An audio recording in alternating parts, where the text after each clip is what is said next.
जय हिंद दोस्तों, IAS academy 9796 में आपका स्वागत है। दोस्तों आज हम देखेंगे कावेरी ऑपरेशन क्या है और सूडान संकट क्या है। सूडान संकट और कावेरी ऑपरेशन का एक दूसरे से लिंक क्या है। दोस्तों हम देखेंगे सूडान संकट है क्या, और यह देखा जाएगा कावेरी ऑपरेशन क्यों चलाया गया, कावेरी ऑपरेशन चलाने की जरूरत क्यों पड़ी, और यह किसके लिए चलाया गया। इंपॉर्टेंट क्वेश्चन है दोस्तों, वीडियो स्किप मत करिएगा, वीडियो एकदम सीधे सीधे देखिए और लास्ट तक देखिएगा, बने रहिए हमारे साथ और आपको अच्छी अच्छी जानकारियाँ मिलेंगी इसमें। ठीक है, सूडान संकट की बात करें अगर दोस्तों, तो यह 2019 में सैन्य मतलब जो सेना थे उनके बीच और जो वहाँ के राष्ट्रपति था, वहाँ का जो उमर अल बशीर जो राष्ट्रपति थे, इन दोनों के बीच एक झड़प हो गई सत्ता को लेकर के। और उसके बाद धीरे धीरे ये संघर्ष बढ़ते गया, जनता में आक्रोश फैलते गया कि हमारे लिए ये राष्ट्रपति कर ही क्या रहा है, और धीरे धीरे आगे बहुत ये मामला और उलझता गया। जैसे जैसे उलझता गया, जो सैन्य संगठन है, मतलब जो सेना थी और जो जनता थी, उन दोनों के बीच टाई अप हो गया। और टाई अप होने के बाद 2019 में जब ये स्टार्ट हुआ था, स्टार्ट होने के बाद लगभग 2 से 3 साल के तक ये झड़प चला। उसके बाद 2021 में जो ये उमर अल बशीर हैं, इनकी सरकार को गिरा दिया गया सेना द्वारा। उसके बाद इनके जगह पर एक जो बुरहान नाम कर एक नेता थे, उनको इस वहाँ के राष्ट्रपति के पद पर बैठाया गया। और दगालो नाम से एक वहाँ के एक और नेता थे जो जनरल के पद पर बैठे, जनरल ऑफ चीफ के पद पर बैठे। उसके बाद यह काफ़ी मामला संगीजा हो गया। अभी भी यह काफ़ी बहुत ज़्यादा उलझ गया है, जहाँ पे भारतीय लगभग 3000 या 2800 से ज़्यादा ही लोग फंसे हुए हैं। और इसको ही इन्हीं को निकालने के लिए वहाँ पर कावेरी नाम से, ऑपरेशन कावेरी के नाम से वहाँ पे ये चलाया जा रहा है। आइए देखते हैं इस जो मतलब कि जो ऑपरेशन कावेरी है और ये सूडान संकट है, यह खबर मतलब चर्चा में क्यों है प्रेजेंट टाइम में। अगर इसकी बात हम करते हैं दोस्तों, तो सूडान में मौजूदा संकट के कारण ही भारत ने अपने नागरिकों को निकालने के लिए ऑपरेशन कावेरी शुरू किया। ऑपरेशन कावेरी क्यों शुरू किया? क्योंकि सूडान में जो फंसे हुए हैं भारतीय, उनको निकालने के लिए। ठीक है, लगभग बताएं ना 3000 या 2800 से ज़्यादा ही लोग यहाँ पे फंसे हुए हैं। इनको निकालने के लिए अलग अलग जगहों पे लोग फंसे हुए हैं, भारतीय लोग जो हैं अलग अलग जगहों पे सूडान में फंसे हुए हैं। जैसे जो सूडान की राजधानी खार्तूम है वहाँ भी, और दारफूर जैसे जगहों पर भी, जैसे दूर दूर जगहों पर भी भारत के लोग फंसे हुए हैं। अब कावेरी ऑपरेशन की बात करते हैं दोस्तों। कावेरी ऑपरेशन सूडान में सेना और एक प्रतिबद्ध अर्धसैनिक बलों के बीच में जो संघर्ष और लड़ाइयाँ चल रही हैं, इनके बीच फंसे हुए हमारे भारतीय हैं, उनको निकालने के लिए यह ऑपरेशन चलाया गया है, कावेरी ऑपरेशन। ठीक है, ये लगभग यहाँ पे 2800 से 3000 लोग फंसे हुए हैं भारतीय। और देशों में लगभग 1200 से अधिक सामुदायिक भारतीय समुदाय के लोग बसे हुए हैं। वहाँ पे कुछ तो बसे हुए हैं, खुद अपना घर बना करके वहाँ की नागरिकता ले चुके हैं, और खुद मतलब कुछ लोग वहाँ पे जा करके जॉब करते हैं, नौकरियाँ करते हैं। क्योंकि जो सूडान है उसका जो ये भौगोलिक क्षेत्र है काफ़ी इम्पोर्टेंट और महत्वपूर्ण है कृषि के लिए भी। और वहाँ पे सबसे ज़्यादा सोना आप यहाँ पे पाया जाता है सूडान में। ठीक है ना, और सब चीज़ें हैं। आइए देखते हैं इसमें सूडान की जो स्थिति की अगर हम बात करते हैं दोस्तों, तो सूडान देखिए, सूडान की लगभग जो सीमा है लगभग 7 देशों से मिलती है। यह जो मतलब कि जो रेड सी है वहाँ पे, यानी कि लाल सागर जो है, ये देखिए लाल सागर से इसकी सीमा लगती है। उसके बाद अन्य देशों से इसकी सीमा यहाँ अलग अलग देशों से लग रही है। ये हॉर्न ऑफ अफ्रीका से भी इसकी सीमा लग रही है। देखिए हॉर्न ऑफ अफ्रीका में 3 देश आते हैं, जो कि ये 3 देश, और ये लग रही है यहाँ पे। देखिए इंडियन ओशियन है इसके जस्ट पूर्व में, और उसके बाद और जो अरबियन सी है, और देखिए साउथ अटलांटिक सी ओशियन है। अब इसके बाद देखिए मेडिटेरेनियन सी देखिए यहाँ पे दिखाया जा रहा है, और देखिए मिडिल ईस्ट यहाँ पे है। इसे ये इसकी स्थिति है, भौगोलिक स्थिति काफ़ी अधिक महत्वपूर्ण है। यहाँ पे कृषि जो होता है काफ़ी अच्छा कृषि होता है। आगे चल के वीडियो में बताएंगे आपको, वीडियो स्किप मत करिएगा प्लीज़, और लास्ट तक देखिएगा। वीडियो को लाइक कमेंट करके बताइए कि कैसा लगा। ठीक है ना, आगे देखिए क्या वर्तमान अगर संकट की बात करते हैं सूडान में, तो यहाँ पे अप्रैल 2019 में सैन्य जनरलों, और अभी बताएं सैन्य जो जनरल थे वहाँ के, उनके बीच, और जो वहाँ के राष्ट्रपति था उमर अल बशीर, उसकी इन दोनों लोगों के बीच में काफ़ी झड़प, और ये मतलब कि और तेज़ी से झड़प बढ़ते इतना बढ़ गया कि 2021 में इनको सत्ता से ये लोग गिरा ही दिए। देखिए अभी देखिए इन झगड़ों के कारण, यानी कि लड़ाइयों के कारण या संघर्षों के कारण, यहाँ के जो प्रदर्शनकारी से, यानी कि जो जनता थी और जो सेना थे, इनके बीच में एक टाई अप हुआ, यानी कि एक समझौता हुआ, जिसके तहत 2023 के अंत तक सूडान में चुनाव का जो एक नेतृत्व करना था, संप्रभुत्व परिषद नामक एक शक्ति साझाकरण निकाय की स्थापना किया गया। लेकिन उसके बावजूद भी अभी ये चुनाव, इसको टालने की बात कही जा रही है। आगे बता रहे हैं अभी इसको चुनाव जो है इसको 10 साल तक इसको टालने की बात कर रही है। लेकिन और जो लोग हैं कह रहे हैं कि नहीं, बस चुनाव को 2 साल के अंदर ही करा करके यहाँ पर भी जो देखिए यहाँ पे जो दो सैन्य लड़ाई कर रहे हैं, जो एक सैन्य है और एक अर्धसैनिक बल है। इनके बीच में भी 2021 में तख्ता पलट होने के तुरंत बाद ही इन लोगों के बीच में भी संघर्ष शुरू हो गया सत्ता को लेकर के। ठीक है, 2021 की बात है, जब बुरहान उनको हटाया गया, बुरहान को गद्दी पर बैठाया गया। उनके जस्ट बाद ही 2021 में ये देखिए दो सैन्य थे, एक SAF के नाम से यानी कि सूडान सशक्त बल था, और एक RSF के नाम से देखिए यहाँ पे दिखाया जा रहा है, यानी कि रैपिड सपोर्ट फोर्स के नाम से इन दोनों के बीच काफ़ी संघर्ष हुआ। उसके बाद चुनाव में संक्रमण की योजना बाधित हो गई, मतलब चुनाव अभी नहीं कराने के लिए कहा गया अब, और इसमें देरी करने की बात इसमें कही गई। एक राजनीतिक परिवर्तन के कारण दिसंबर 2021 में एक प्रारंभिक सौदा किया गया, लेकिन समय सारणी और सुरक्षा के सुधारों पर असहमति के कारण सूडान सशक्त बल जो है यानी कि SAF के बीच और जो अर्धसैनिक यानी कि रैपिड सपोर्ट फोर्स जो यानी कि RSF के एकीकरण पर बातचीत में बाधा उत्पन्न धीरे धीरे होना स्टार्ट हो गया। संसाधनों के नियंत्रण बात करते हैं, संसाधनों के नियंत्रण और RSF के एकीकरण को लेकर के तनाव और बढ़ता गया। ठीक, उसके बाद फिर और जो लड़ाई इसमें झगड़े थे, जो तनाव था काफ़ी मतलब कि खिंचाव हुआ, इसमें बात आगे बढ़ी। इस बात को असहमति थी कि 10,000 मजबूत RSF को सेना में कैसे एकीकृत किया जाना चाहिए और किस प्राधिकरण को उस प्रक्रिया की रेख देख करनी चाहिए।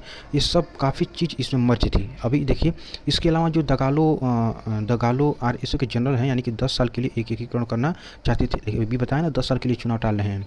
देखिए यहाँ पे दिखा भी रहा है, सेना ने कहा कि यह अगले 2 सालों या वर्षों में चुनाव हो जाना चाहिए, लेकिन यहाँ के जो जनरल थे दगालो वह चुनाव को टाल रहे थे। अब देखिए जो RSF क्या है, इसके बारे में अगर हम जानें तो यह एक समूह है जो जानजावीड मिलिशिया से विकसित हुआ था।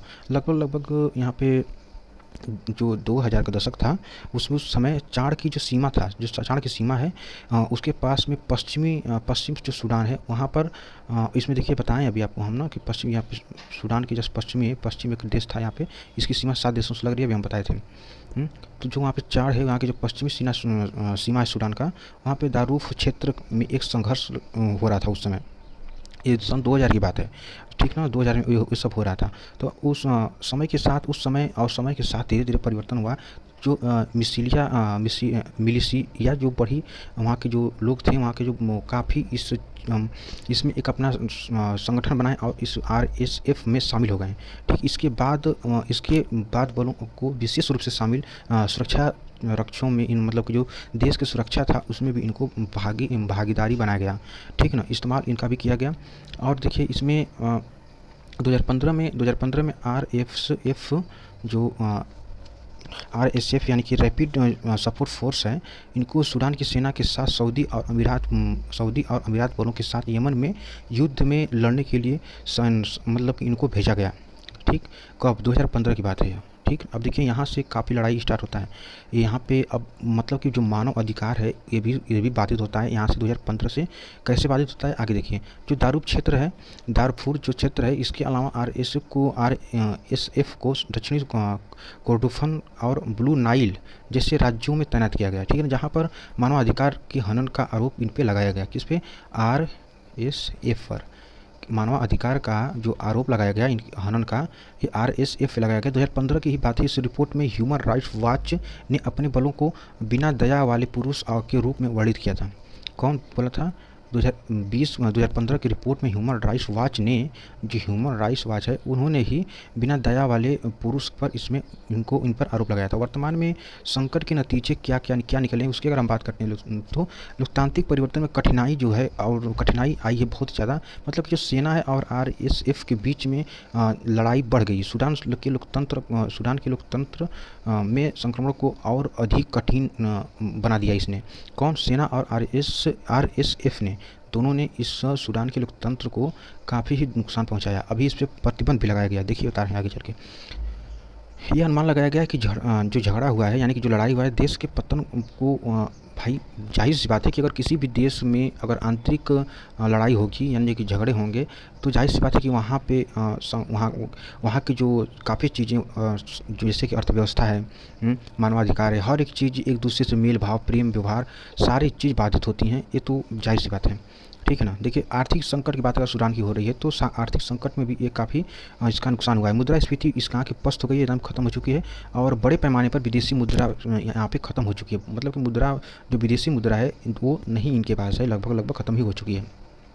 हमदोक सरकार की मतलब कि जो हमदोक सरकार है यहाँ पे जो बनी थी 2021 में, सरकार को हटाने के बाद अंतर्राष्ट्रीय समर्थन और कर्ज राहत में दिए गए जो अरबों डॉलर देना था उसको पे भी जो विदेशी लोग थे, वो विदेशी देश थे जो मतलब विदेश से पैसा मिलने वाला था इनको, अंतर्राष्ट्रीय समर्थन मिलने वाला था, उस पर भी रोक लगा दिया गया था। ठीक है ना। पड़ोसी देशों में शांति की बात अगर करते हैं, जाहिर सी बात है भाई, अगर किसी के घर में आग लगेगा तो पड़ोसी के घर में भी आग लगने की संभावना जाहिर सी बात है कि है। तो वही बात यहाँ भी है, अगर पड़ोसी में लड़ाई हो रहा है, अगर सूडान में लड़ाई होगा तो जाहिर सी बात है चार हो गया, उसके अगल बगल के और सब देश हैं, वहाँ पे लड़ाई होने की संभावना है।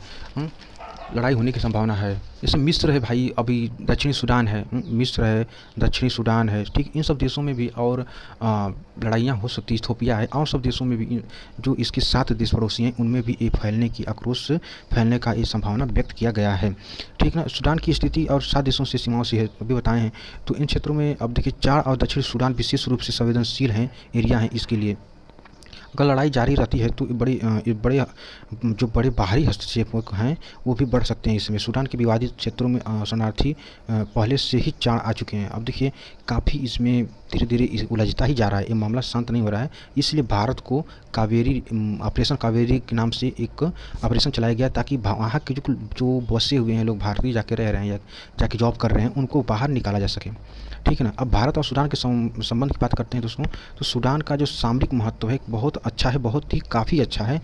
कैसे है, अब देखिए जो सूडान है, सूडान पूर्वोत्तर अफ्रीका के में स्थित है और इसका तीसरा सबसे बड़ा अफ्रीकी राष्ट्र है। सूडान जो है अफ्रीका का सबसे बड़ा राष्ट्र है। अब देखिए अब इसकी जो स्थिति अभी हम बताएं, लाल सागर से भी लग रही है, वहाँ पे नील नदी है तक इसकी सीमा है। यहाँ पे सोने का भंडार अभी बताएं हैं, यहाँ पे कृषि क्षेत्र अच्छा खासा है। ये सब बताएं, सब देख लीजिएगा आप।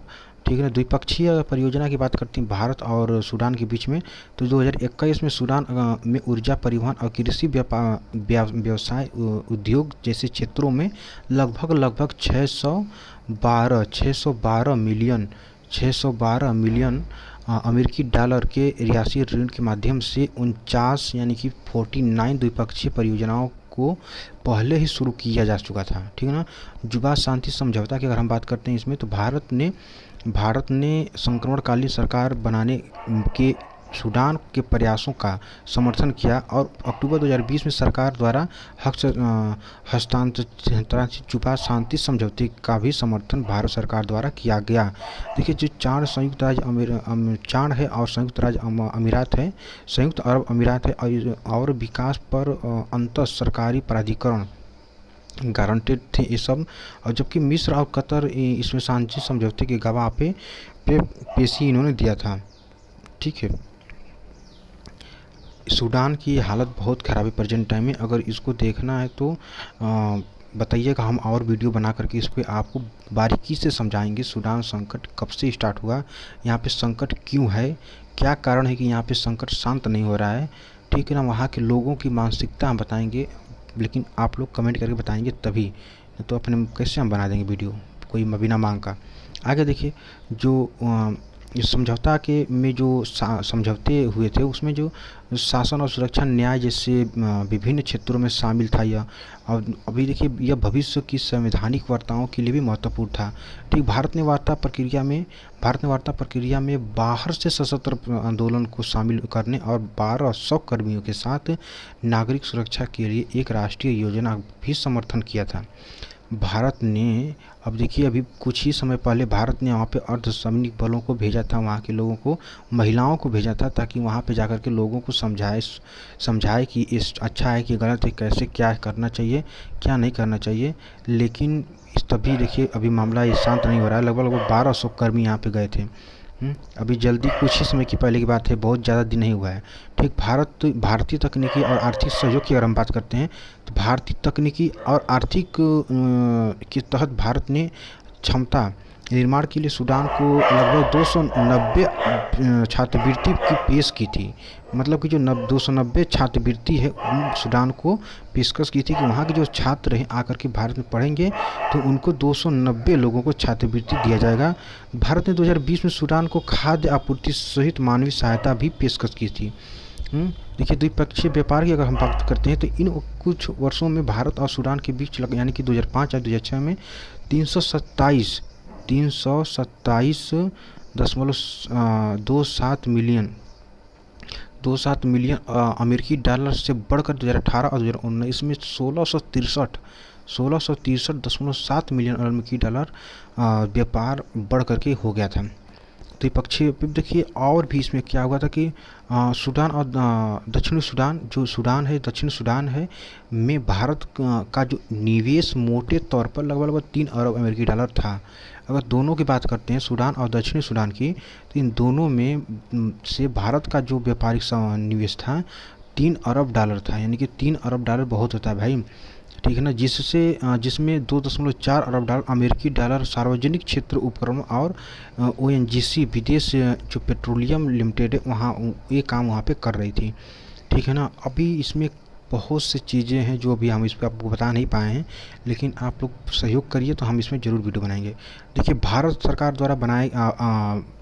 द्वारा और भी अभियान चलाए गए थे कि कब अभियान चलाए गए थे। कई ठो अभियान चलाए गए थे, लगभग हम आपको 1990 तक के अभियान को मतलब कि पूरा तो नहीं बता पाएंगे इस छोटी सी वीडियो में, लेकिन कुछ हम बता दे रहे हैं, ठीक है ना। देखिए सॉरी, जैसे ऑपरेशन गंगा चलाया गया 2022 में, ठीक। ऑपरेशन गंगा क्यों चलाया गया? यह उन सभी भारतीय नागरिकों को वापस लाने का एक निकासी मिशन है जो वर्तमान यूक्रेन संकट में फंसे हुए, यानी कि जो रूस और यूक्रेन के बीच जो संघर्ष चल रहा है वहाँ पे फंसे हुए जो भारतीय नागरिक हैं, यानी कि कुछ लोग वहाँ पे जॉब करने गए थे, कुछ लोग कमाने गए थे, कुछ लोग पढ़ने गए थे। यहाँ पे आपको पता होना चाहिए कि भारत से सबसे ज़्यादा यूक्रेन में जाकर के पढ़ाई करते हैं लगभग जो डॉक्टर होते हैं, डॉक्टर की तैयारी करते हैं, यानी कि जो डॉक्टर बनना चाहते हैं, MBBS करना चाहते हैं, वो जा करके वहाँ पे रूस और यूक्रेन में पढ़ाई करते हैं। और उसमें भी सबसे ज़्यादा यूक्रेन में वहाँ पे जो फंसे थे उनको बाहर निकाला गया ऑपरेशन गंगा 2022 के तहत, ठीक है। ऑपरेशन देवी शक्ति 2021 में चलाया गया। इसको चलाने का क्या कारण था? यह इसलिए चलाया गया था क्योंकि ऑपरेशन जो तालिबान द्वारा तेज़ी से कब्जा किया जा रहा था काबुल किया जा रहा था, और काबुल से अपने वहाँ की जो नागरिक थे भारतीय और उनको निकालने के लिए और अफगान भागीदारों को निकालने के लिए भारत सरकार द्वारा एक जो चलाया गया था ऑपरेशन देवी शक्ति 2021 में चलाया गया, ताकि वहाँ के लोगों को बाहर हम सही सलामत निकाल सकें, तालिबानियों से और बचा सकें वहाँ के लोगों को। और भी चीज़ें हैं। देखिए, वंदे भारत चलाया गया था कोविड-19 में। अभी ये तो आपको याद ही होगा, कोविड-19 में वंदे भारत चलाया गया था। अभी जो केंद्र सरकार ने विदेशों में फंसे थे भारतीय ना, उस समय उनको निकालने के लिए वंदे भारत मिशन का जो शुरुआत किया था 2020 में। ऑपरेशन इसमें इसका मतलब कि कई चरणों में इसको लगा करके लगभग 60 लाख लोगों को भारत में वापस लाया गया था 30 अप्रैल 2021 तक। 60 लाख लोगों को वापस लाना बहुत बड़ी बात है भाई, विदेशों से, वो भी ऐसे समय में जब कोरोना अपने चरम पर था, समझ रहे हैं। अब देखिए, ऑपरेशन समुद्र सेतु क्या 2020 में चलाया गया था। अब समुद्र सेतु भी एक कोरोना में ही चलाया गया था, क्योंकि उस समय जहाज़ों को उड़ान मतलब कि इनको बंद कर दिया गया था, तो समुद्र से लोगों को अब जिन देशों में लोग फंसे थे विदेशों में, उनको समुद्र के माध्यम से बाहर भारत लाया जा रहा था। अब देखिए, इससे लगभग 3992 लोगों को, भारतीय लोगों को भारत लाने का, यानी कि मातृभूमि वापस लाने का यह सबसे बेस्ट तरीका था जो समुद्र के रास्ते भारत लाया गया। सबसे कम खर्चे में और बेस्ट सुविधा से इनको लाया गया 3992 लोगों को। इसमें भारतीय जो नौसेना के जहाज़ जो थी, अब वो कौन सी नौसेना के जहाज़ बता रहे हैं आपको। जलाश्व थी, जलाश्व जिसे लैंडिंग प्लेटफॉर्म डाक कहते हैं, और एरावत था, एरावत मतलब हाथी, उसमें एरावत था, और शार्दुल और मगर जैसे लैंडिंग शिप थी, टैंक थे, इसके ऑपरेशन में भाग इसने लिया था। 55 दिनों का यह अभियान था। इसमें लगभग 2300 किलोमीटर का यह दूरी तय किया था यह ऑपरेशन। इस ऑपरेशन के तहत देखिए जो ब्रसेल्स से निकासी ऑपरेशन के नाम से शुरू किया गया 2016 में।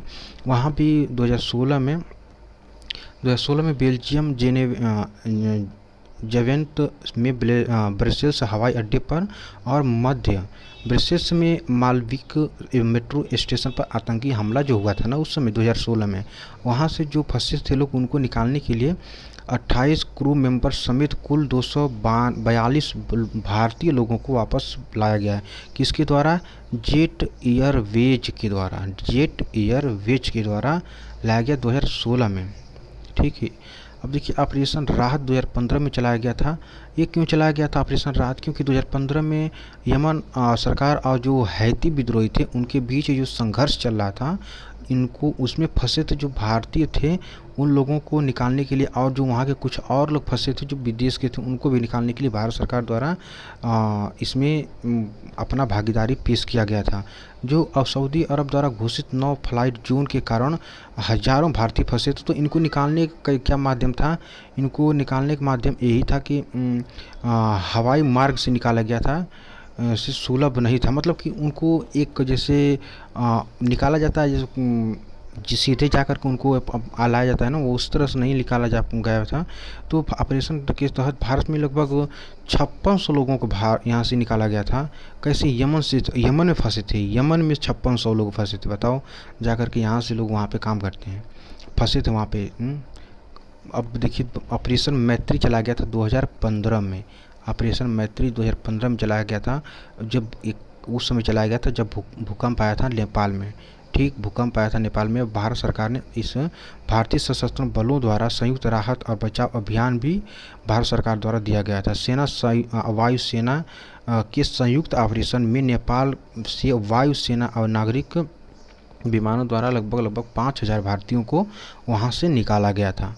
ठीक है ना। भारतीय सेना ने अमेरिका और ब्रिटेन, रूस, जर्मनी से 170 विदेशी नागरिकों को सफलतापूर्वक निकाला था। समझ गए। ऑपरेशन सेफ होम मेकिंग क्या है? 2011 में इसको चलाया गया था। ये 2011 में ऑपरेशन चलाया गया था। क्यों चलाया गया था? देखिए संघर्षग्रस्त लीबिया में फंसे भारतीय नागरिकों को वापस लाने के लिए भारत ने ऑपरेशन होम कमिंग था ऑपरेशन, इसको शुरू किया गया था। होम कमिंग ऑपरेशन शुरू किया गया था। ठीक है ना। अब देखिए, और अब इससे जो है लगभग 15,400 भारतीयों को वहाँ से निकाला गया था एयर सी ऑपरेशन के द्वारा। इसमें नौसेना और एयर इंडिया द्वारा आयोजित दोनों लोग का इसमें मर्ज था। जो ऑपरेशन चलाया गया 2011 में, इसे अकेले नहीं किया गया था। ठीक है ना। ऑपरेशन सुकून 2006 की अगर हम बात करते हैं दोस्तों, तो जैसे ही जुलाई 2006 में इजराइल और लेबनान में जो संघर्ष चल रहा था उन सैनिकों के बीच में, उसमें जैसे टूटा इनका संघर्ष, तो भारत ने ऑपरेशन शुरू किया। और वहाँ पे फंसे जो नागरिक थे, बेरूत सिलिप्ट के नाम से जाना जाता है, फंसे थे, उनको बाहर निकाला गया। और जो डनकर्क निकासी के साव के बाद से यह सबसे बड़ा सैनिक बचाव अभियान माना जाता है। ठीक है ना। टास्क फोर्स 2019 जुलाई और 1 अगस्त 2006 को नेपाली और श्रीलंकाई नागरिकों सहित 2,280 लोगों को बाहर निकाला गया था भारत सरकार द्वारा। कौन सा ऑपरेशन चलाया गया था? यह ऑपरेशन सुकून 2006 में चलाया गया था। याद रखिएगा, किसी भी एग्जाम में एक क्वेश्चन आ सकता है। अब देखिए 1990 में कुवैत एयरलिफ्ट के द्वारा ये भी ऑपरेशन चलाया गया था। 1990 में हुआ क्या था इसमें कि 700 टैंकों से लैस लगभग 1 लाख ईरानी सैनिकों ने कुवैत की ओर कूच किया, यानी कुवैत पे आक्रमण करने के लिए आगे बढ़ी। और शाही और अति विशिष्ट व्यक्ति जो सऊदी अरब के, मतलब वहाँ के जो कुवैत के थे, वो सऊदी अरब भाग गए। ठीक ना। और आम जनता को अपने हाल पर ही वहाँ पे छोड़ दिया गया था। अब सोचिए कि वहाँ का जो पैसा वाला आदमी था वो तो भाग गया, लेकिन वहाँ फंसा कौन? फंसा तो आम आदमी ना, जो अपने सही से मतलब कि उसकी आमदनी कम है, पैसा नहीं है, या और अपनी व्यवस्था नहीं कर पा खुद नहीं कर सकता है, फंस गया ना बेचारा। इस यही है कि अमीरों की हमेशा सुनी गई है और गरीबों को दबा ही गया है। और देखिए इसमें जो कुवैत था, इसमें कुवैत में फंसे लगभग थे 1,70,000 लोग से अधिक लोग यहाँ पर भारतीय जो थे वहाँ पे फंसे थे।